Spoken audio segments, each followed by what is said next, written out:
the walk, just let your body talk till you're deep in a trance. Woo!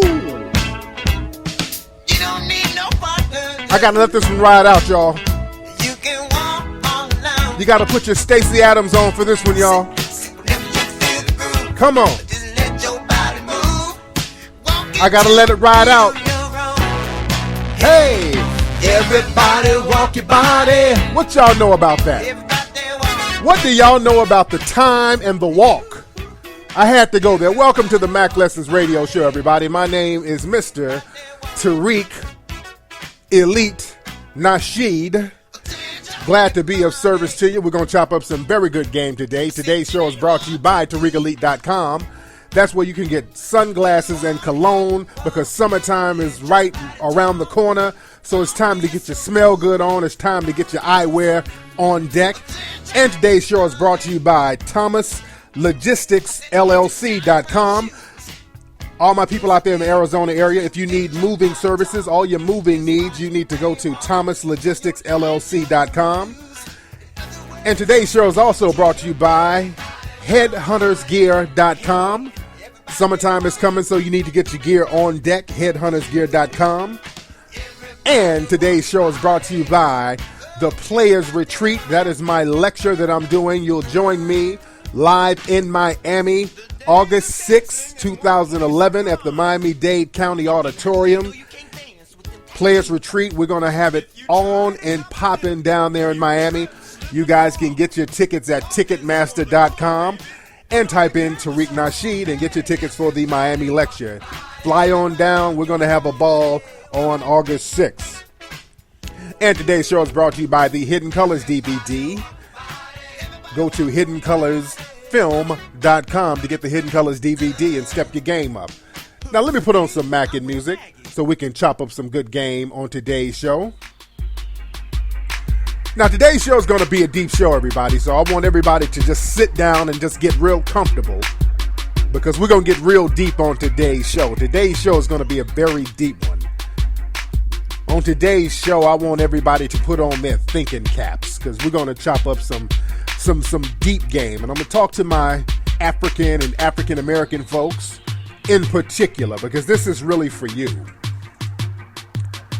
Real deep show. You might want to get your pad and your pens and take down notes because it's going to be a deep one for my African Americans and my Africans and all my people because I'm speaking specifically to you right now. Now, you know, we're trying to get funding for the brand new film, The School. That's a new film that we're working on. And we should have gotten the funding already. I've been talking about this on my Ustream page, how we should have gotten the funding already. And this is what I'm saying. This is tying into the whole theme of the show because we're talking about the white daddy syndrome that a lot of black people have. And this ties into that. Like I said, we're trying to get the funding for the new film because Hidden Colors was a success. And the thing is, like I said on last week's show, a lot of black folks, we can do one thing that's successful and then something on a subconscious level causes us to stop. We stop because we don't want to continue to do something progressive that's too successful. It's a subconscious thing. So right now, we're still trying to get all the funding for the brand new film, and I'm very shocked that we haven't gotten it all yet. And I've been talking to a few cats, and a lot of people are coming up with excuses on why they can and why they won't. And there's really no excuse because we talk about all the images of us that are being shown and what we need to do about it. And I discussed this last week. But when it comes time to actually do something about it, a lot of times, well, not a lot of times, all the time, black folks pretty much stop in their tracks. It's something on a subconscious level that's stopping blacks as a whole. Like the Kickstarter page is what I've been promoting for a while, and that's where people can go to make donations to the new film. You can go to Kickstarter.com. Type in The School, and you can make donations there. And there are thousands of other projects that get funded this way. There are projects run by white folks and Latinos and Asians that get funded overnight with this website. But with black projects, one or two may get funded, but on a regular basis, we don't do that. because this is a way to create an independent industry. So I've been thinking, what's going on in the subconscious mind of black folks why we won't put together a project like this, even though it's been made very easy? Because we have a lot of excuses why we don't have distribution outlets, why we don't have movies that we control, why we don't have record labels or record distribution outlets that we control, or media outlets that we control. And we can blame racism, and we can blame the lack of funds. But the thing is, when it's in an easy parameter as this, where everybody can donate a little money, like $25, $30, and something stops black folks from doing that, and they really don't have a legitimate excuse to why they're doing it, we have to look into the deepness of that.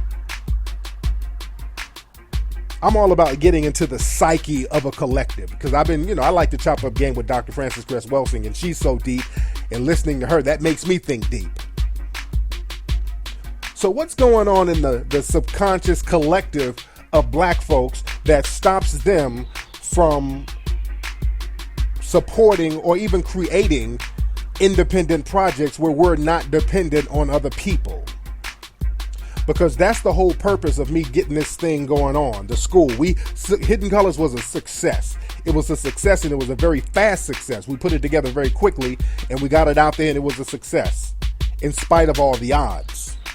And I wanted to keep that momentum going. But again, like I said on last week's show, a lot of black folks, they'll start pausing when it comes to doing something on an independent level consecutively.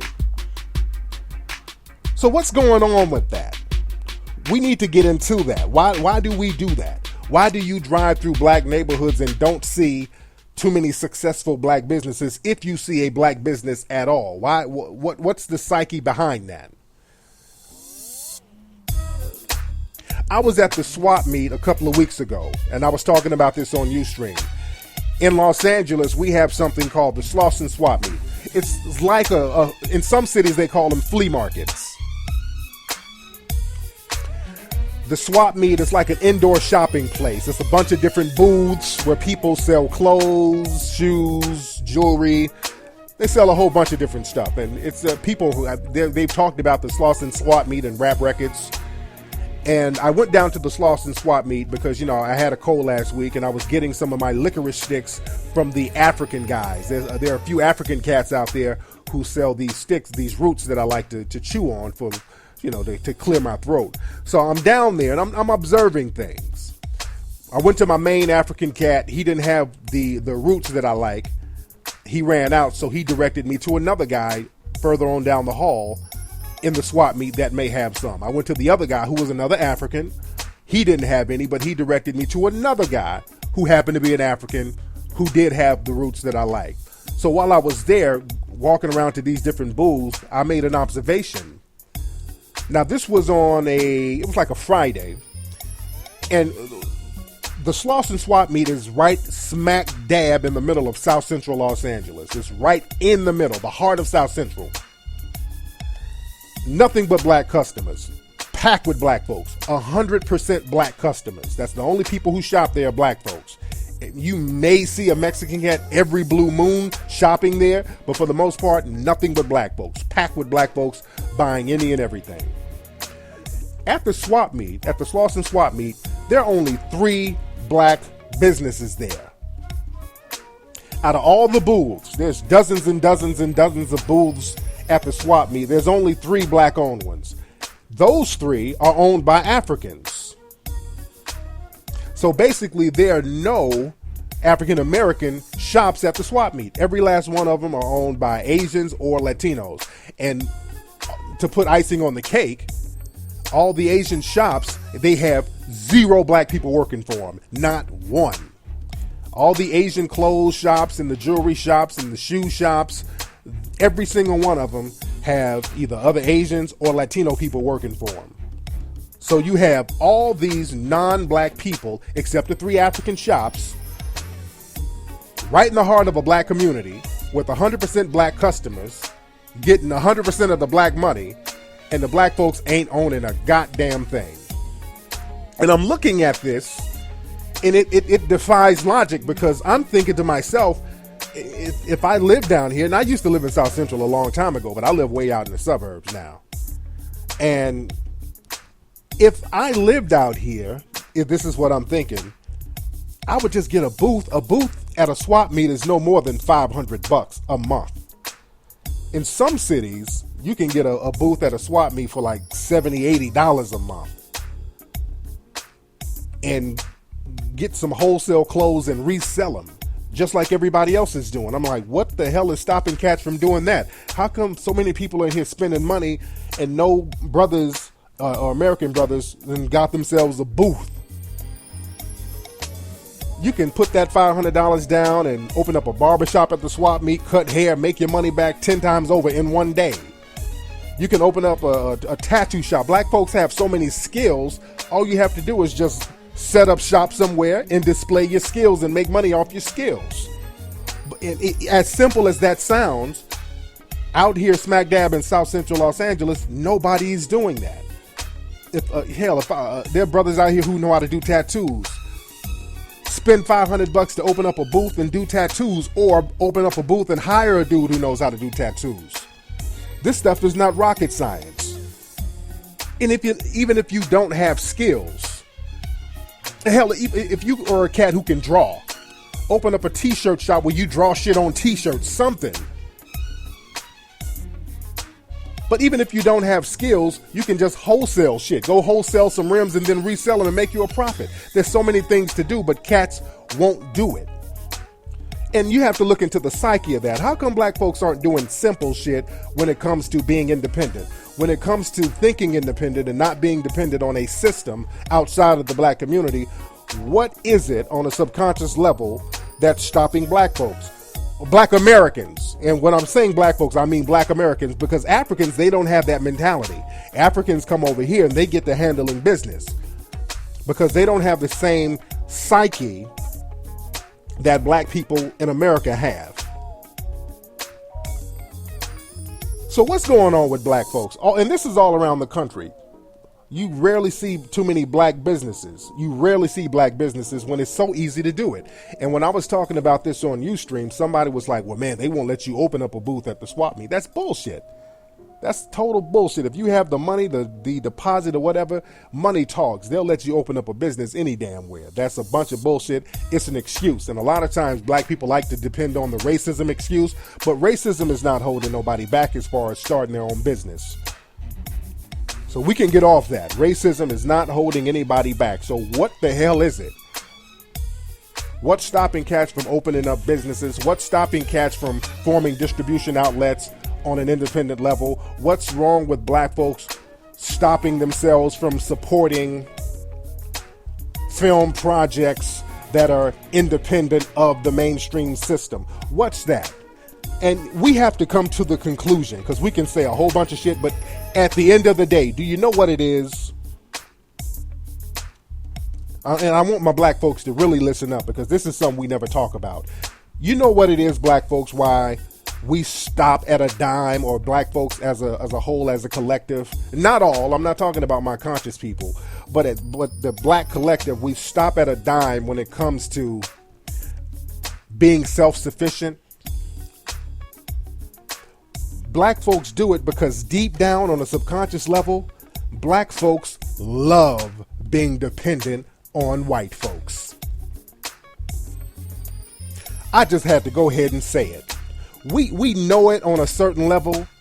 A lot of black folks won't admit this, but the harsh reality that we need to come to terms with, many black people love the idea of being dependent on whites.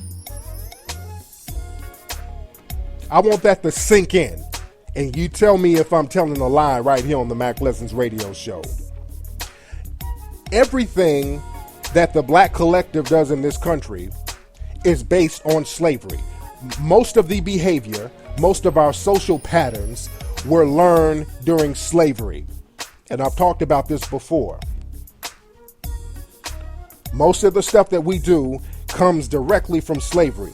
And according to our sister Shahrazad Ali, she said, we have never been debriefed from slavery. And that's so absolutely true. Black people have never been debriefed, and we carry a lot of baggage left over from slavery. Every motivation we do is seeped in slavery. Our voice inflections to a certain degree, the names we have, the food we eat, the religions we practice, our sexual patterns.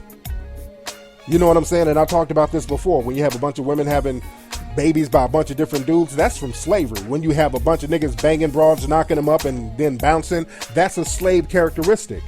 All of that stuff is really indicative of African American people as a whole, where it's accepted. Other people do shit like that too, but where it's accepted, there's no negative stigma attached to it within the community. That's with us.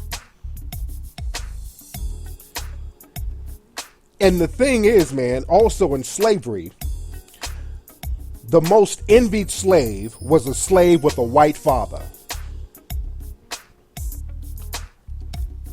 In slavery, the most envied slave was a slave who had a white father. A slave who had a white father had certain privileges other slaves didn't have. A slave with a white father, he had more access to education, he had more access to better foods, he had more access to better clothes, better dressing patterns, he had access to travel, he was more learned, he had access to learning different languages, so there were more privileges given out to a slave or to a black person who had a white father. And in many cases, a lot of black slaves who had white fathers were set free, or they were given property. So they were giving a leg up socially within the black community. So it was a revered thing in the black community during slavery to have a white father. That was a prized thing. A lot of black folks had a subconscious desire to have a white father during slavery. And this is why so many slaves were so loyal to the white male power structure. This is why a lot of rebellions didn't work. Whenever people tried to rebel, it would always get fucked up. Some slave would tell and mess it up and sabotage it, because the slaves would be like, hey man, let's go free ourselves. Let's be independent. Let's not be dependent on the master. Let's go do our own thing. And all it took was one slave to be like, well, shit, what's wrong with what we have now? Be independent. We got it made. White daddy takes care of us. Why be free? I'm about to go snitch. And this is why a lot of slave rebellions didn't work, because too many other slaves were too loyal to white daddy. And black folks have that same mentality today. A lot of black folks, it's in the black DNA now, a lot of black folks want a white daddy. That's a harsh reality. That's a hard pill to swallow. But y'all know what I'm saying is true. Let's just tell the truth and shame the devil. Black folks have white daddy syndrome. Black folks want a white daddy so bad. That's why so many black folks, when you start talking independence, they kind of look at you sideways to a certain degree. That's why a lot of people criticize the Nation of Islam, and people were critical of Marcus Garvey, and all these people who talked about self-sufficiency. These people are almost looked at as being demonized in the black community, because black folks don't want them to ruffle the feathers. They don't want them to rock the boat.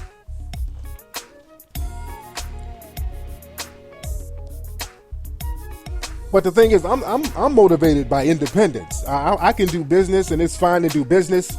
I'm motivated by independence. Conscious-minded black folks are motivated by independence, but the average black person, they're motivated by acceptance.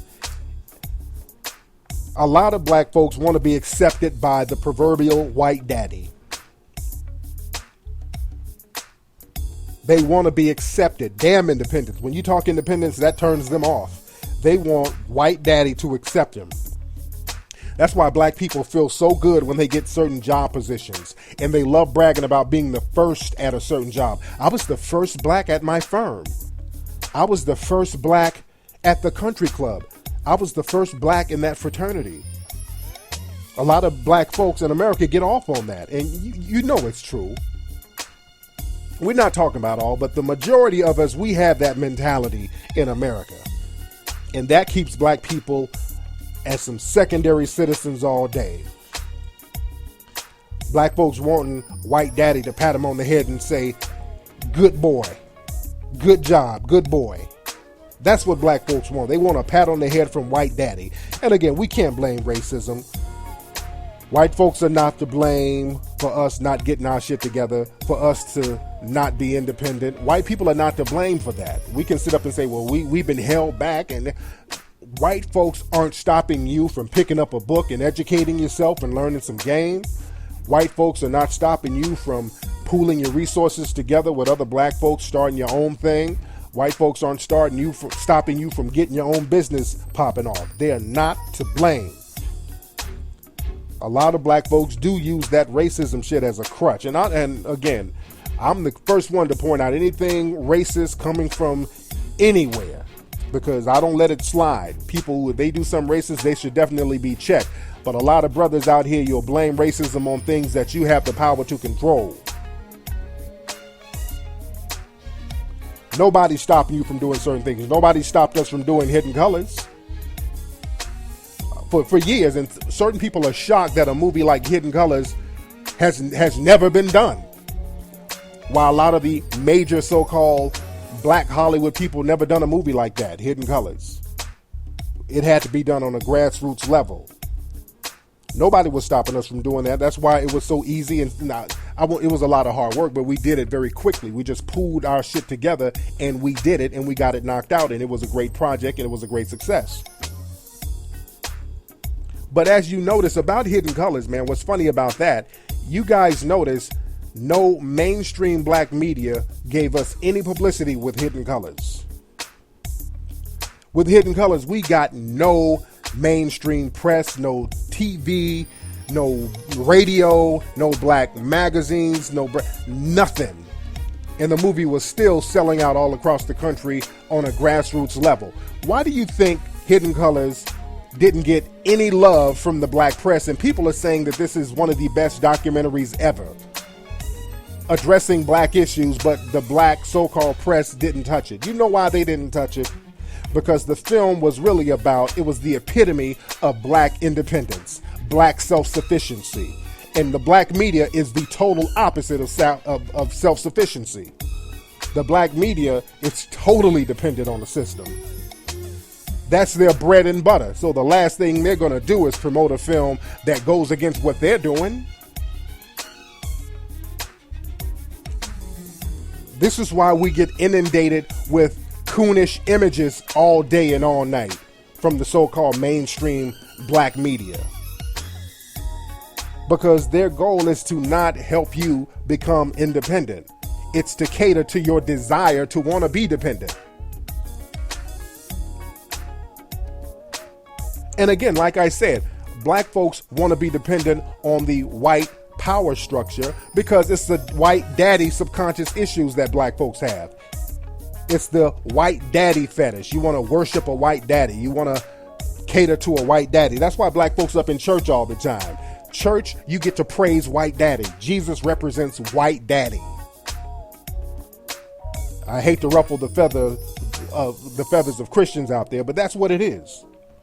Jesus represents white daddy. And to take it even deeper, a lot of cats like going to jail, because jail is a fucked up place. But when you think about it, man, we all have friends, homies who go to jail almost every other month. Certain dudes act like they like jail, and on a subconscious level, they want to go to jail. Jail represents white daddy. Because when you're in jail, you don't have any responsibilities. White daddy will feed you, clothe you, you get free haircuts, you get free bedding. That's better than nothing. That's better than being homeless. Jail represents white daddy. In a perverse sense, you get taken care of in jail. Even though it's a horrific place, some dudes are used to it. It's almost like a vacation to some dudes. We know niggas like that. Let's keep it 100. But yeah, there's some people who hate jail, but there's some cats out there who commit crime. It seems like they want to go to jail with some of the dumb shit they do. On a subconscious level, they want to be around white daddy. They want to be taken care of by white daddy. But again, a lot of black American men and women, men in particular, I'm getting on the dudes, but women too, have that white daddy syndrome complex. This is why so many black Americans are always trying to claim some type of European ancestry. Right? How many times have you saw a person jet black as hell talking about they mixed with Norwegian? Every time you talk to a black person these days, they're talking about they Portuguese. They're talking about they got a daddy who's half Dutch. They're mixed with German. That's a subconscious desire for white daddy. It's a slave characteristic that we have to charge to the game. This is also, let's go even deeper with it, that white daddy syndrome. This is why a lot of black men want to go to the NFL and the NBA. A lot of brothers want to go to the NFL and the NBA because that represents white daddy. You get a white daddy. White daddy takes care of you. The white team owners is your daddy. And they act like their dad. And it looks like a slave auction. When you go to the draft picks, or when you look at the draft picks, it looks like a slave auction. And I'm not trying to shit on my brothers out there, because there's nothing wrong with being an athlete. But just look at it let's just step back and look at it. They get these brothers suited and booted, then a white man walks them out and like, hey, which one of y'all want my boy right here? It's like a slave auction. And really, to be a ball player, you don't really have to have too much responsibility. All you have to do is run, jump, kick, putt, bang women, and get a check from daddy. You get taken care of for the next 5 or 10 years or however long you play. That's a nigga's dream. They're dependent on white daddy. And this is why when a lot of professional black athletes retire, they filed bankruptcy about 5 years after they retire. There was an article that came out not too long ago talking about how many athletes on average ended up filing bankruptcy when they're done playing. That's sick. They filed bankruptcy because white daddy is not taking care of them no more. And these dudes didn't learn any kind of responsible financial skills. White daddy ain't taking care of them no more. Then they fall off when white daddy is gone. See, the thing is, the whole white daddy syndrome, it's a slave thing where you don't have to be responsible. Somebody gets to take care of you. Because to be independent, that's a lot of responsibility.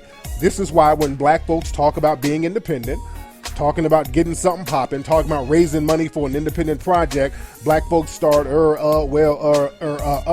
because if it's successful, that's going to start taking people away from white daddy. You might lose favor from white daddy, and you might have to be a responsible person yourself when you see all these other black folks being responsible. But the thing is, so many black folks are comfortable being taken care of by white daddy. There was a baseball owner back in the 90s. Some of y'all might remember a lady named Marge Schott. I think she owned the Red Sox or something like that, but she was a real racist team owner. She would even refer to her team players as her $1 million niggas. She was running her baseball team like a plantation. Y'all look that up. Look up Marge Schott. Very controversial lady back in the 90s. She literally, I'm not making this up, she said her players were her $1 million niggas. And niggas was still playing for this crazy ass woman. White mama and white daddy. So this is why a lot of white folks can get away with saying slick stuff and black folks don't even get mad. Black folks will forgive them. You know, when Dog the Bounty Hunter was talking nigga this and nigga that. Oh, black folks were so forgiving of white daddy. You know, when John Mayer, when he said his little slick remarks, black folks were so forgiving of white daddy. When Charlie Sheen started his little nigga meltdown, white people and black people were so forgiving of Charlie Sheen, white daddy. They get away with murder. They say whatever, and black people are right there to forgive them. It's that white daddy complex. You can't get mad at white daddy too long. Black folks are so forgiving to white daddy. This is why movies like The Blind Side are so popular. Now, y'all know me. I talk about The Blind Side all the time. I've been yelling and screaming about The Blind Side for a couple of years now, about how negative the movie is and how we need to have alternatives to that. But when you stop and think about it, a lot of black people love that movie, The Blind Side. Excuse me. Let's keep it 100. A lot of black people like that movie, The Blind Side. They love that movie. Even though it was a very negative movie, that movie was successful with whites and blacks. It was successful with whites because it made whites feel superior, because all the black folks were on crack and ghetto and everything, and the white folks got to be saviors. Black folks loved that movie because it catered to their fantasy of being saved by white folks. Black people have that fantasy to this day. A white family is going to come and save them out the ghetto. That's a deep fantasy black folks have. That's why so many movies have that theme. Like A Dangerous Mind. I can just go all the way down the list of white families saving black folks. Even when CNN, when they were interviewing me, we were talking about the whole Sandra Bullock thing, when she got divorced from her husband and she went and adopted a black baby. And I had some criticism for that, and CNN interviewed me. The people at CNN, they were saying how much black people love Sandra Bullock. They did a poll and black people just love Sandra Bullock. Yeah, they love Sandra Bullock, man, because Sandra Bullock adopted that baby, that she had adopted a black baby named Lewis. And on a subconscious level, a lot of black people like her because they wish they were that baby. And I've actually heard black people say shit like, well, damn, I wish Sandra Bullock would adopt me. Whenever you see an African baby or black baby get adopted by a real rich white person, I've heard black people say this on a number of occasions. Man, I wish Madonna would adopt me. I wish Tom Cruise would adopt me. That's that slave white daddy worship, that white daddy desire. That comes directly from slavery, wishing a white person would adopt you and take care of you like a baby. That's some real sick shit that we have not gotten over. That's the number one reason why we won't get it together on an independent level, because black folks like being taken care of by whites. That's why we have so many hood rats on the county. That's why we have so many hood rats out here getting these checks. It's the shit. You got a white daddy taking care of you, and you get to smoke weed and fuck dusty niggas all day. And white daddy will make it all right.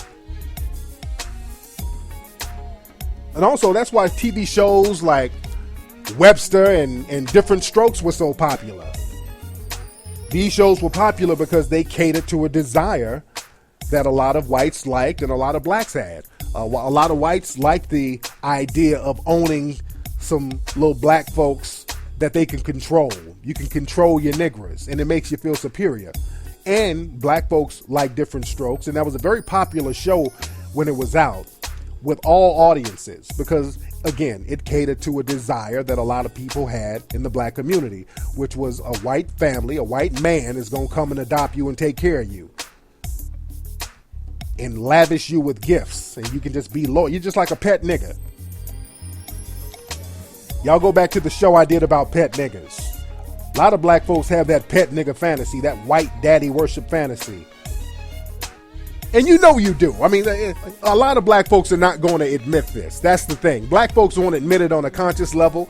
But the thing is, it's a subconscious thing. It's a subconscious motivation. That's why a lot of black folks don't want to say anything to offend white folks, because in the back of their mind, the white folks are going to proverbially adopt them, take them in and lavish them with gifts. That's why white folks, you get the grinning and shucking and jiving when you go into a meeting with white folks, because you want them to bring you in and give you goodies and gifts and lavish you. And this is why you don't want to participate in anything that's going to show black independence, some black self-reliance. Anything about black self-reliance turns you the hell off. That's one of the reasons why we haven't gotten all the funding for this film, whereas all those other films and projects on Kickstarter, they get funded fully overnight, and we have brothers out here who are stopping at a dime trying to come up with excuses why we can't get an independent film project going on and a network going on so other black folks can have the same kind of funding source where we can get shit done and not depend on others. It's easier to sit up and wait on white daddy to do it. That's all it is. Niggas are waiting on white daddy. And you know who you are. If you're offended, that means it's you. All you people who are offended by what I say, let me ask you this. When you go into a meeting, when you get around white folks, do you hear this in your mind right here? Do you hear this in the back of your head? Now the world don't move to the beat of just one drum. When you get around white folks, is that the theme song that plays in your head? A man is born, he's a You want the white daddy to come save you and give you some bunk beds with your brother? That's exactly what goes through your mind. You want that white daddy to take care of you. Anyway, y'all, that's been today's episode of the Mack Lessons Radio Show. Glad everybody tuned in. We had a nice deep talk today. Don't forget, everybody, go to hiddencolorsfilm.com where you can get the Hidden Colors DVD. Go to the Kickstarter page. And if you don't have white daddy desire, if you want to be down with an independent film project and help create an independent film network where we are self-reliant on each other, feel free to donate. If you got some shit going on in your mind, you don't have to fuck with it. This is for my conscious people out here. And also, like I said on Ustream, I'm going to have a pay-per-view special for all the people who donate. I'm going to show a pay-per-view special on Ustream this Thursday for all the people who donate to the school film.